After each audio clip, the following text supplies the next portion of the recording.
ایک لیڈر کراچی میں بھی کال دیتا ہے تو 10 لاکھ لوگ ایک گھنٹے میں جمع ہو جاتے ہیں۔ صاحب دیکھیے، اب میں اس کی بات نہیں کرنا چاہوں گا۔ یہ آپ کو جو انویسٹیگیٹو جرنلزم کی بات کی جا رہی ہے کہ اس کی اگر بائی فورس دکانیں بند کی جائیں، بسوں میں بھرا جائے اور پھر لایا جائے تو وہ تو جو 10 لاکھ یا 20 لاکھ جمع کر لیجئے وہ اس کے بند۔ یہ تو خاموش ہے نا، انویسٹیگیٹو رپورٹنگ میں یہ چیز آتی نہیں۔ جی فرمائیے۔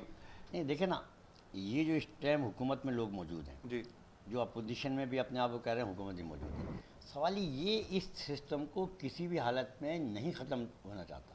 وجہ کیا آپ یہ دیکھیں کہ اس وقت الیکشن کمیشن کی سب کی رپورٹ ہے 3.5 سے 4 کروڑ ووٹ جو ہے بوگس ہوا، تو اس کا مطلب ہے آپ یہ بتائیں کہ پارلیمنٹ کے کیا حیثیت ہے۔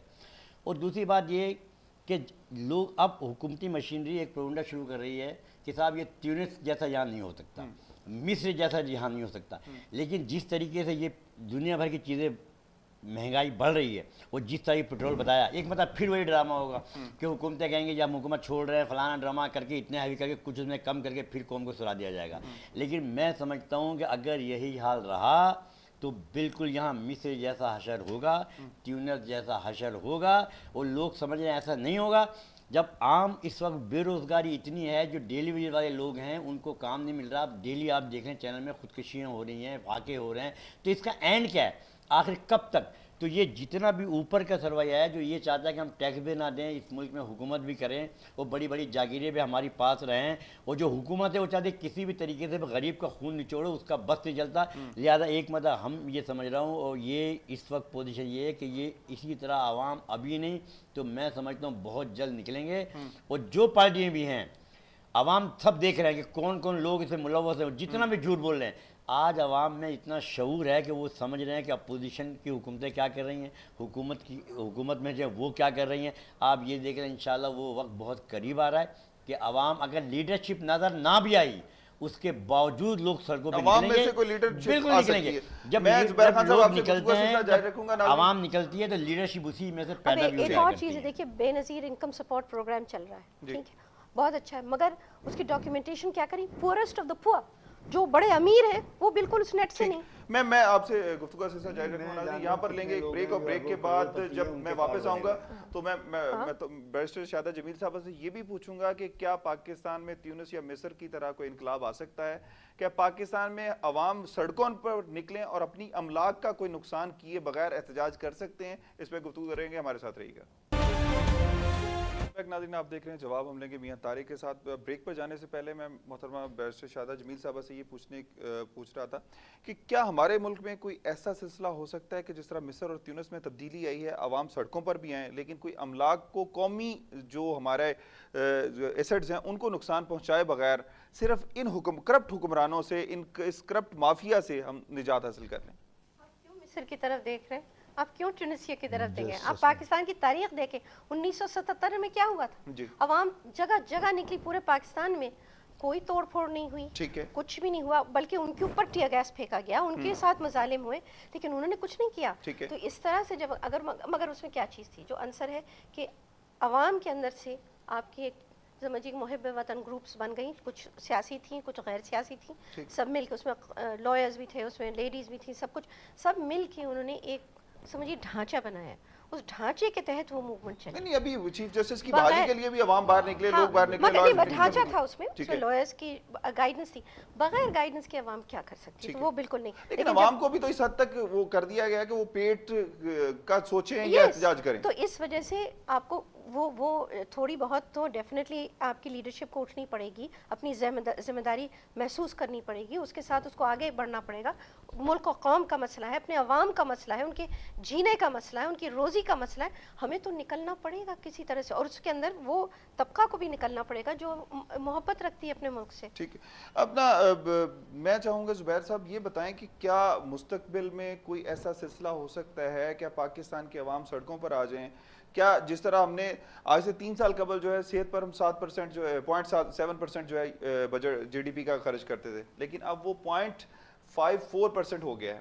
کیا اس طرح نہیں ہو سکتا کہ جو ہمارے اصل ایشوز ہیں، تعلیم ہے، صحت ہے، مہنگائی ہے، کرپشن ہے، ان کے خاتمے کے لیے عوام متحد ہو جائیں؟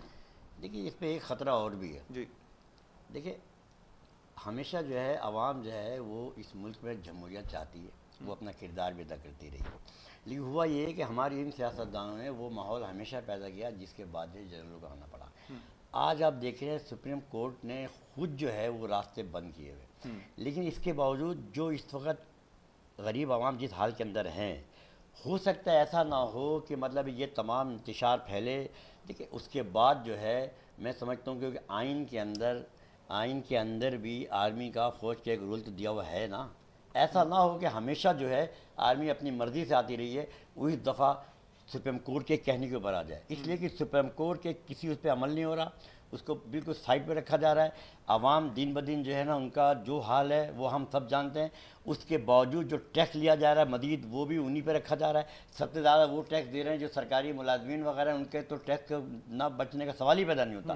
تو آج حالات یہ ہیں, اگر یہی چیز چلتی رہی تو میں سمجھتا ہوں کہ اس چیز کا خطرہ بھی ہے کہ عوام سڑکوں پہ نکلیں اور عدلیہ جو ہے اپنا رول علیحدہ کر کے شاید آرمی کو خود انوائٹ کرے آپ آئیں اور اس کو سنبھالیں. اس کے بعد جو کہ یہ بھی ایک خطرہ ہے. نقوی صاحب ہم دیکھتے ہیں کہ ایک طرف عدلیہ کی بات کی جاتی ہے تو پیپلز پارٹی کہتی ہے کہ جی ریمنڈ ڈیوس کے ایشو پہ آگے پیپلز پارٹی کہتی ہے کہ جی عدلیہ کے فیصلوں کا احترام کیا جائے. اس سے قبل کچھ ہی دن پہلے جس میں اسی کیس میں کل پیشی ہو رہی ہے, جناب تاج حیدر صاحب اور شرجیل میمن کو اسلام آباد کل سپریم کورٹ میں پیش ہو رہے ہیں.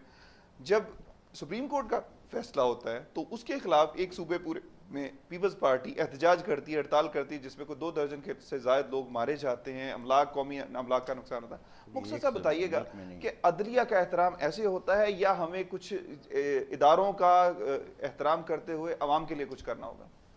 میرے خیال سے جو موجودہ حکومت ہے وہ کسی کا احترام نہیں کرتی. ٹھیک ہے, نہ وہ عوام کا احترام کرتی ہے, نہ اپنے مینڈیٹ کا احترام کرتی ہے, نہ جو سیاسی اقدار ہیں ان کا احترام کرتی ہے. ایک پریزیڈنٹ اور پارٹی کا چیئرمین نہیں ہونا چاہیے, انہی نے اس کو کیا. اس کو عوام سے جو انہی نے وعدے کیے ان میں سے کسی کو پورا نہیں کیا. وہاں آپ دیکھ لیجئے جوڈیشری کا جس طرح انہی نے مذاق بنایا ہے وہ آپ کو پتا ہے. جس جوڈیشری کو جج کو وہ آنے نہیں دینا چاہ رہے تھے اس کو وہ لے کے آئے, آنا مجبور نہ ہے. تو میں سمجھتا ہوں اس حکومت کو تو کسی چیز کا احترام نہیں. ٹھیک ہے, بہت شکریہ فردوس میم نقوی صاحب. زبیر خان صاحب, محترمہ بیرسٹر شادہ جمیل صاحب, آپ ہمارے پروگرام میں تشریف لے کے. ناظرین کرام, یہ اس پروگرام میں آج جو چیزیں ایشوز ڈسکس ہوئے ہیں وہ اپنی جگہ ہیں, لیکن اگر ہم کرکٹ سے دیکھیں تو یقیناً پاکستان کی کرکٹ ٹیم یہ تو ایک ماضی کا حصہ بن چکا ہے. اب ہمیں آگے کی طرف دیکھنا ہے, ہماری جو غلطیاں ہیں ان کو ٹھیک کرنا ہے. اسی طرح اگر ہم قومی سطح پہ دیکھے جائے جو ہمارے پاس کرپشن ہے, یہ ان ایشوز کو ضرور ایڈریس کرنا پڑے گا, اس سسٹم کو ایڈریس کرنا پڑے گا کہ ہمیں ٹھیک کیا کرنا ہے. یہ نہ ہو کہ کرپشن کرنے والا اگر وفاقی وزیر عدالت میں بھی ہو جائے یا جیل میں جائے, یا وہ اگر اس پہ ریمانڈ پہ ہو تو اس کے ساتھ وی آئی پی پروٹوکول, اس کے ساتھ ہر چیز اس کو اویلیبل ہو.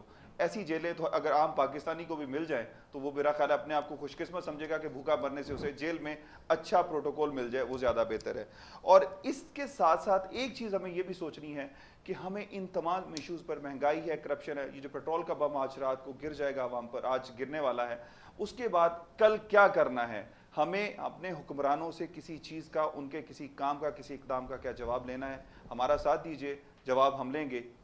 اللہ نے کے بعد.